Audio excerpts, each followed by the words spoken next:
Welcome to Modern Aikidoist Podcast. My sincere thanks to listeners and those who have liked, subscribed, and commented. Your interest is noticed and deeply appreciated. Today's podcast is on something I'm sure every martial artist has dealt with repeatedly, and that is being frustrated with themselves.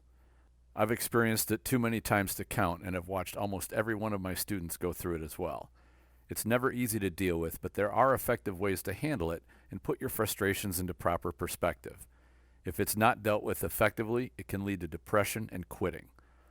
Let's get into this so we can avoid letting frustration become a stumbling block for us. People don't usually get frustrated when their skills are continually growing. They get frustrated when they stagnate. This is called hitting a plateau. You spend a lot of time and effort training, but you aren't making progress. You keep making the same mistakes or you aren't producing better results. It seems no matter what you do, nothing gets better. There's little that is more frustrating, putting time and effort into something and getting no positive results. Having gone through many plateaus, the formula that I've found for overcoming them is to realize first what is causing them. The cause of a plateau is that you are doing something incorrectly. That's pretty simple, but simple doesn't mean easy. The reason you are doing something incorrectly on a constant basis is you think that what you are doing is correct. This is where the desire to improve is halted when it runs smack dab into the ego. Usually, beginning students don't really experience plateaus. Their mind is set on learning new things, and they tend to be open to changing how they do things. It helps that they notice how poor they are at the skills that they want to learn. This is the power of Shoshin, or beginner's mind. They tend to have a fantastic balance of eagerness to learn and mental flexibility to be open to what they are shown. Their ego doesn't yet get in the way by telling them that they already know how to do something. Plateaus are far more common with intermediate and advanced students. The more experienced a practitioner is when the plateau happens, usually the bigger the obstacle they tend to be because the student is extremely convinced that what they are doing is correct, when in fact it isn't. Experienced students tend to resist abandoning or adjusting their poor habits. It is pride and vanity which are at play here, and they will impede you from advancing your skills. Back when I competed, the way this tended to happen was a fighter would start out in the first year or two of tournament competition, they would experience a pretty low success rate. As they gained experience, their success rate improved. They would get to the point where they would win 60% or so of their fights. This is usually when they realized they were better than average and the ego started to swell. About this time, they would hit their first big plateau. They struggled to keep going and get to 70% win rate or above. Fighters just above their level would beat them every time and they didn't realize how, and the frustration would set in. It usually took a bit of time for them to realize they stopped increasing their abilities and their success rate. The longer they lingered at this same level, the greater the frustration became. They were doing all the same things they did before, but there was no more progress. They were going to practices, getting their training in, doing their sparring, and trying to make themselves better. Their drive and ambition kept them going because it wasn't enough that they were better than average now. It's a good thing not to rest at this level and become content with it. The same drive that made them strive to get to that level usually remains and makes you want to go to the next level. As with any martial art, the higher you go, the more discipline and precision are required. You can get away with a bit of sloppy technique in the beginning. In the case of competition such as what I did, you can usually count on your opponent to make more mistakes than you did, which would typically result in a victory for you. As you get into dealing with above average opponents, those mistakes become fewer and farther between. The goal of any martial artist is to severely reduce the mistakes and eliminate them if possible. Mistakes are gifts to your opponent. Advanced fighters see and exploit even the smallest of mistakes. Aikido is no different, with small mistakes leading to poor positioning and failure to properly execute technique. In this regard, it is the same as what fighters experience. The formula I found for overcoming plateaus is first to notice them early. If you are running into the same failures repeatedly, then you are likely on a plateau. Next is to openly admit to yourself, I'm doing something wrong. This is where people often beat themselves up for not being good enough or smart enough and can get depressed and frustrated. Instead, attack the problem. Acknowledge something is incorrect and dedicate yourself to finding out what it is. Try out different solutions and put your mind into breaking down what you are doing and look at all the movements and aspects to find the fault. Of course, enlist the help of your instructor and senior students to observe and help you. You will wind up doing a lot of the work yourself, and doing so will build excellent problem-solving skills, but your teachers and fellow students are valuable resources in this learning process. You will not only help yourself by getting their advice, you will show them a healthy way to tackle dealing with a plateau. It may be likely that they are struggling with a plateau themselves and aren't sure how to deal with it. Everyone in a group contributes to each person performing better. Once you get past the part where you are hard on yourself and you get to work finding the problem and working out the solution, remember Thomas Edison. Edison tried thousands of different filaments from different materials before finding one that worked well for his light bulb.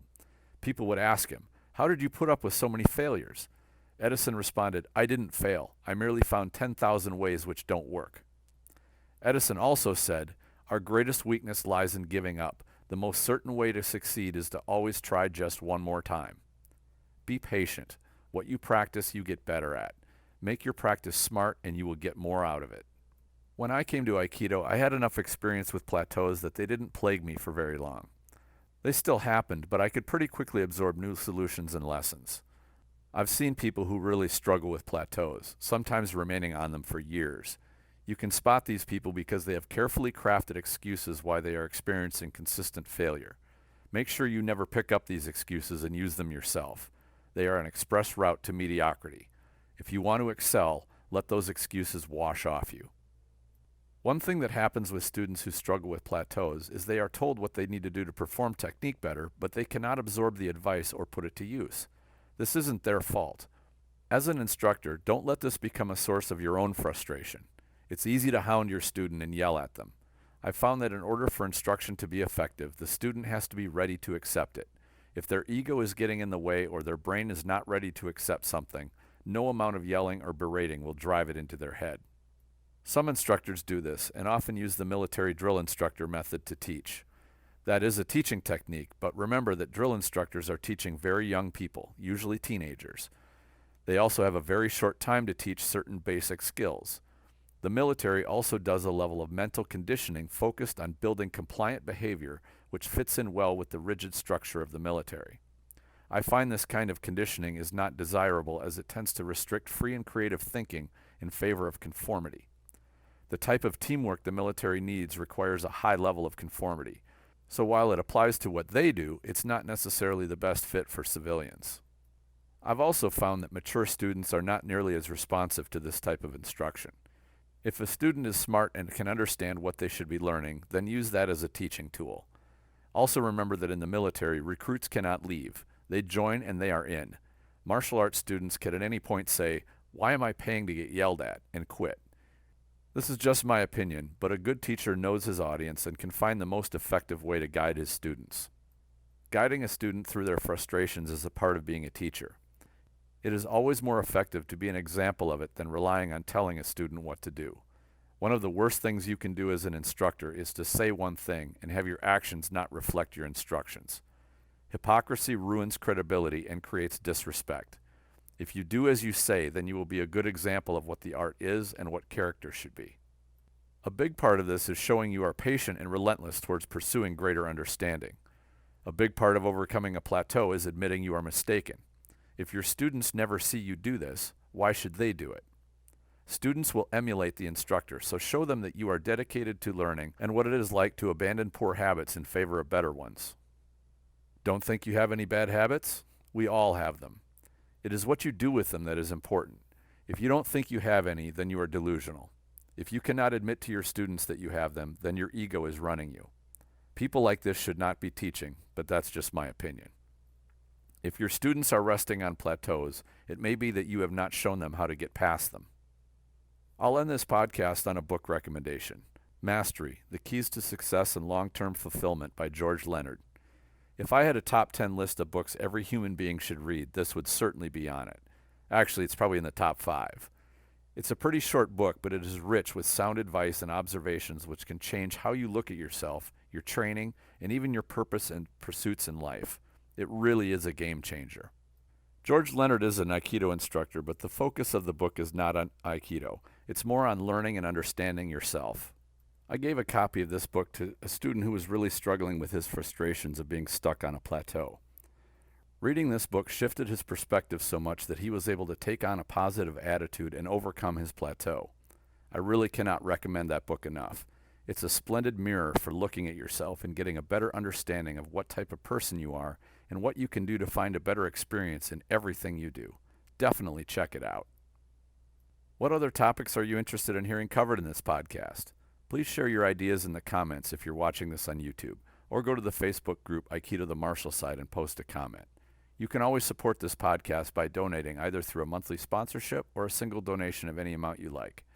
I always enjoy hearing from listeners of the show, whether through comments or questions. Thank you all for sharing your interest. Enjoy your training.